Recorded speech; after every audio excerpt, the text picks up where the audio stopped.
So I'm currently standing at the bottom of the 48-foot tall multi-generational passive ICF house that I've been DIY building and doing it mostly on my own. If you want to see what 48 feet looks like, it's a long ways up there. But anyways, I'm on the back side of the house.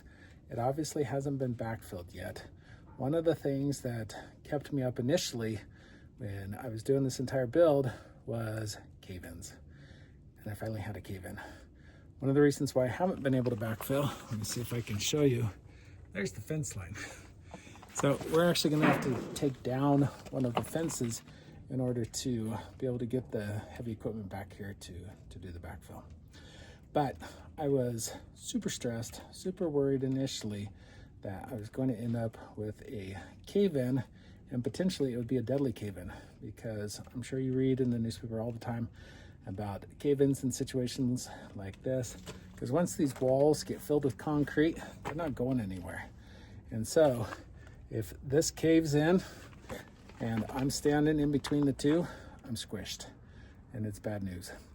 And so that was obviously one of the things that really stressed me out. Let me show you one of the other things that really stressed me out was this particular angle right here. I mean, check that sucker out. That's basically a 90-degree angle, and that is just deadly. The reason why it's a 90-degree angle is because, I don't know if you can see it, but up there is the top of the concrete irrigation canal. So we could not dig any further because of setbacks. It just ended up this way. So I was like crazy, insanely worried about cave-ins, specifically in this area, but basically the entire thing. So started doing this DIY build July of 2023.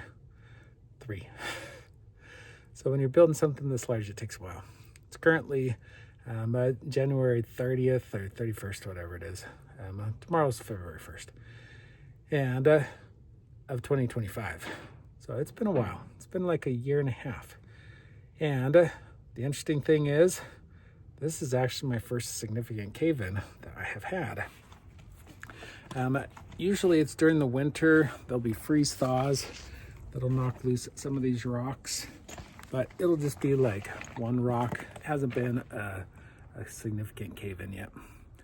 And the other thing that I want to reiterate is be safe. Cave-ins are deadly. They're serious. I have a very unique situation in terms of where I'm building that has made it so that I have not had cave-ins, but I finally did, so I thought I would show it to you. And then after I show it to you, if you want, go ahead and stick around and I'll explain a little bit about the fascinating geology that has made it possible for me to keep this open pit for a year and a half and only to have had one cave-in. So let me go ahead and show you where the cave-in came from. So this was undercut. I always knew that this was a danger point, but it took a year and a half for it to finally let loose, and it let loose within the last couple days, and that's it. That's my cave-in. So now that you've seen my little cave-in, let's go ahead and talk a little bit about the fascinating geology here in this area. So what you are actually looking at, see that top brown part? That's actually the remnants of Lake Bonneville. So I live in Utah. Lake Bonneville, when it burst like 15,000 years ago in Idaho and then rushed down to the Pacific Ocean, it took about a year and a half or so to drain. During that entire process, all of the sediment as it was draining out was deposited in our area of Lake Bonneville, and it resulted in about 3 feet of nice topsoil. But underneath that are all of these rocks. Every single one of these rocks came out of the canyon that is about 4 miles away from me. Every single one of these rocks. And that's the reason why they're in this shape, is they were all deposited over tens of thousands, hundreds of thousands of years.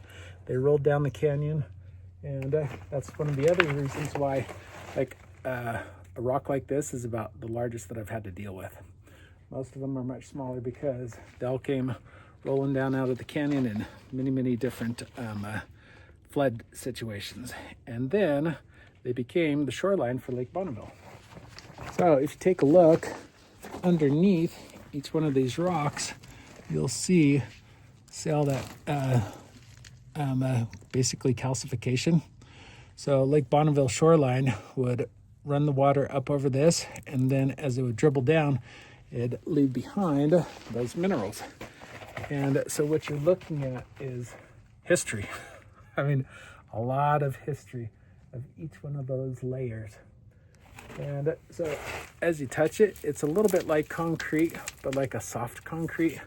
So, I mean, they'll still come loose if you continue to pull at them. But in terms of a massive cave-in, that's it.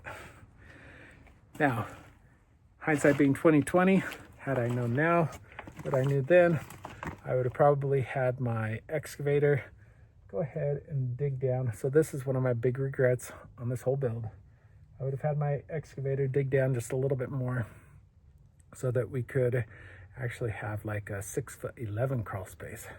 So this is one of the reasons why my crawl space is only 6'2". This is the main reason why my crawl space is 6'2", is because I was so stressed about that particular corner at caving in. And like I said, in any other part of the country, you need to be stressed. You should never do an angle like this. I mean, it goes against all the rules. But we were kind of between literally rocks and a hard place. So we did it, we rolled the dice, and for the last year and a half, it worked out until last night or the night before. So anyways, if you want to follow along on this crazy journey as I DIY build this thing, be sure to like and subscribe, and thanks for watching.